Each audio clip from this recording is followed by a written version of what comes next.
Setelah Perang Paregreg selesai, yaitu perang suksesi perebutan tahta, berlangsung pertempuran epik antara Banyuwangi dan Mojopahit di tahun 1401 Masehi. Bre Wirabumi dan saudara iparnya, Prabu Wikramawardhana, yang pada saat itu memerintah Majapahit, berhadapan dalam pertempuran sengit. Hasilnya, Prabu Wikramawardhana keluar sebagai pemenang, dan Bre Wirabumi tewas tragis, dengan kepala dipenggal oleh salah satu pengawal kerajaan. Setelah Prabu Wikramawardhana mangkat, tahta Majapahit jatuh ke tangan Rani Suhita, putri Prabu Wikramawardhana. Rani Suhita memerintah dari tahun 1401 hingga 1405. Namun, kekuasaan Rani Suhita berakhir ketika ia meninggal pada tahun 1447. Karena ia tidak memiliki keturunan yang dapat mewarisi tahtanya, posisi Raja Majapahit digantikan oleh adik laki-lakinya, Dyah Kertawijaya, yang kemudian dikenal sebagai Abhiseka Sri Prabu Kertawijaya Parakramawardhana.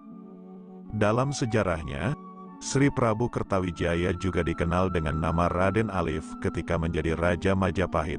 Ini adalah penghormatan kepada sejarah panjang pemerintahan raja-raja sebelumnya, di mana ia menempati urutan kelima sebagai penguasa laki-laki. Sebelumnya, Majapahit telah dipimpin oleh Sri Prabu Kertarajasa Jayawardhana, Sri Prabu Jayanegara, Sri Prabu Rajasanegara, dan Sri Prabu Wikramawardhana.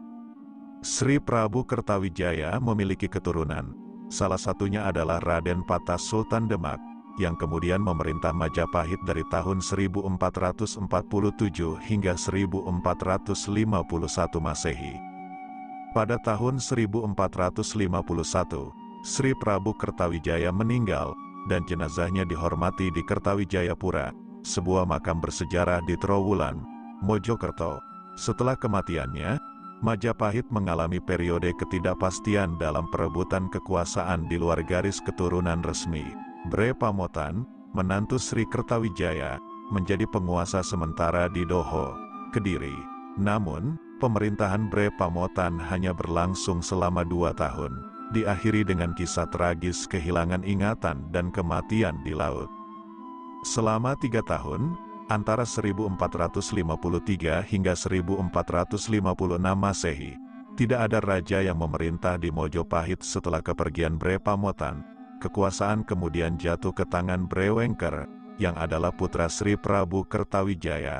Bre Wengker memerintah selama 10 tahun, dan kebijakan-kebijakannya mencakup memberi peluang bagi kerabat muslimnya untuk menduduki posisi penting di kerajaan.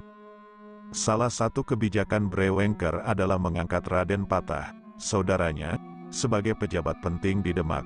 Meskipun tindakan ini mendapatkan kritik dan kebencian dari keturunan Bre Pamotan, hal ini mengawali pemberontakan besar yang dipimpin oleh Bre Kertabumi pada tahun 1468 Masehi. Pemberontakan ini mengakibatkan Sri Prabu Singha Wirakramawardhana melarikan diri dari Mojopahit ke Daha Kediri.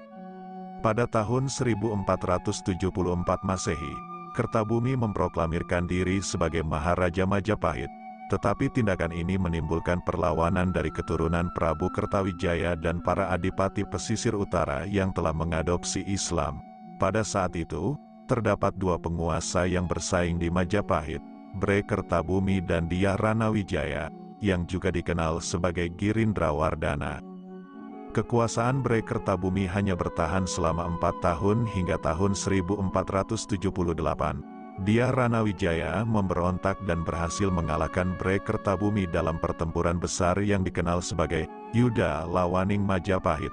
Bre Kertabumi terbunuh dalam pertempuran tersebut, yang terjadi pada tahun Saka 1478 Masehi.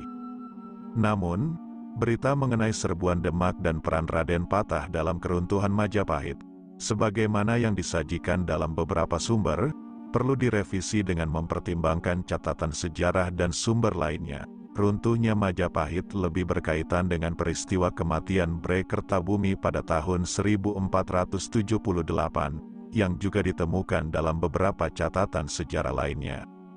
Menurut naskah Darmo Gandul dengan tema Sabdopalon, Raden Patah dengan pasukannya dari kerajaan Demak menyerang kerajaan Majapahit.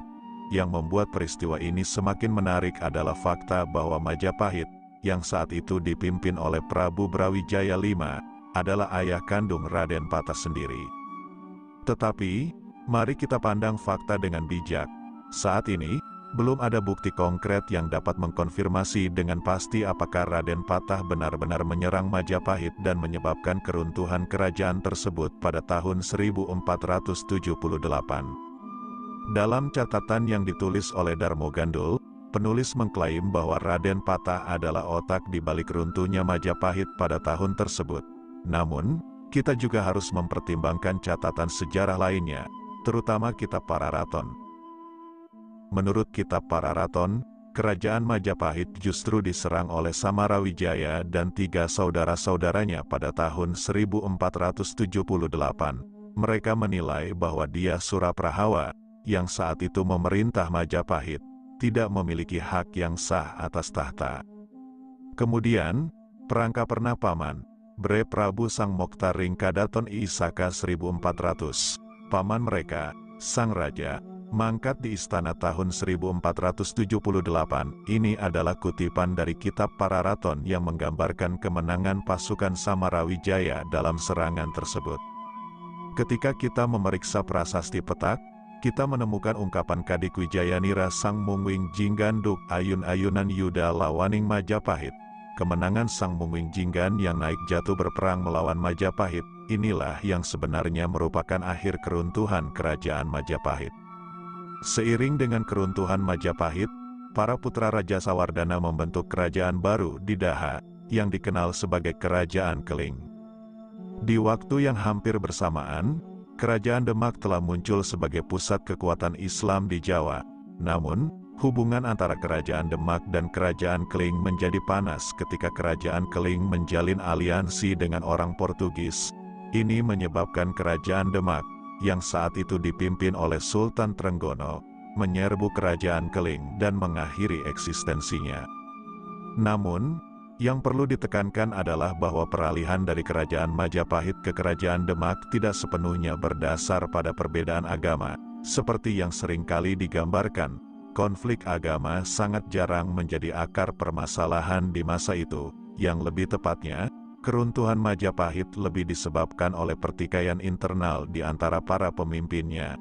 Persoalan rakyat dan tata pemerintahan yang buruk telah mengakibatkan kerajaan ini melemah. Raden Patah, raja pertama Kerajaan Demak, kisah hidupnya tidak hanya menunjukkan perjalanan dari garis keturunan Tionghoa, tetapi juga perubahan besar dalam agama dan kekuasaan di Jawa. Raden Patah, yang dilahirkan pada tahun 1455 di Palembang, memiliki latar belakang keluarga yang unik. Ibu Raden Patah adalah seorang putri dari dinasti Ming bernama Siu Banci. Peristiwa penting dalam sejarah ini bermula saat Kaisar Yanlu dari dinasti Ming mengirimkan putrinya sebagai tanda persahabatan dengan Raja Brawijaya V di Majapahit pada awal abad ke-14.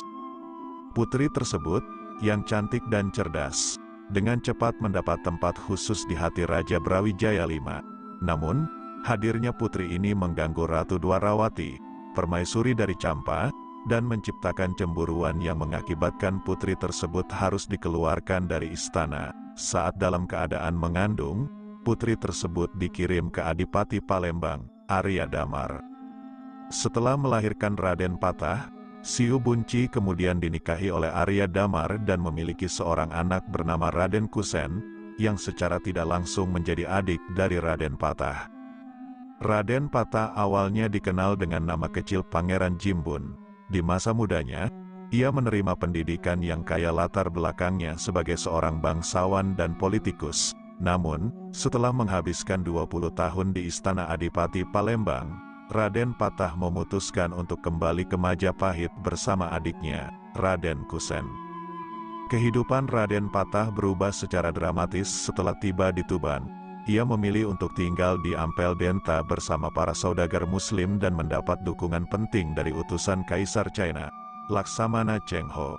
Selain itu, ia mendalami agama Islam dengan bimbingan Sunan Giri, Sunan Bonang, dan Sunan Derajat. Setelah dianggap lulus, Raden Patah dipercaya menjadi seorang ulama dan membangun permukiman di Bintara. Di Bintara, Raden Patah mengubah hutan menjadi pesantren Gelagahwangi. Semakin berkembangnya pesantren dan Islam di sekitar Bintara menginspirasi Raden Patah untuk mengganti nama Gelagahwangi menjadi Demak, dengan ibu kotanya bernama Bintara. Di bawah pemerintahan Raden Patah, Kerajaan Demak berkembang sebagai pusat perdagangan dan penyebaran agama Islam. Raden Patah bahkan membangun Masjid Demak dengan bantuan para wali, sebuah langkah penting dalam sejarah Islam di Jawa.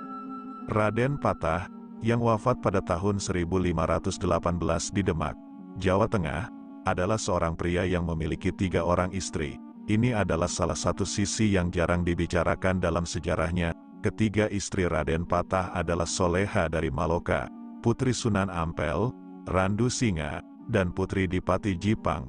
Dari pernikahannya dengan ketiga wanita ini, Raden Patah memiliki 5 orang anak yang turut mengukir sejarahnya. Salah satu anak Raden Patah yang sangat dikenal adalah Pati Unus, yang juga dikenal dengan sebutan Pangeran Sabrang Lor. Ia melanjutkan peran ayahnya dalam memimpin kerajaan Demak setelah Raden Patah wafat. Pati Unus menjadi penerus yang kuat dan terus mempertahankan kekuasaan Demak. Selain Pati Unus, Raden Patah memiliki 4 anak lainnya yang turut membawa namanya dalam sejarah: Raden Trenggono, Raden Kanduruan, Raden Kikin, dan Ratu Nyawa. Setiap anak memiliki perannya masing-masing dalam membangun dan mempertahankan warisan ayah mereka.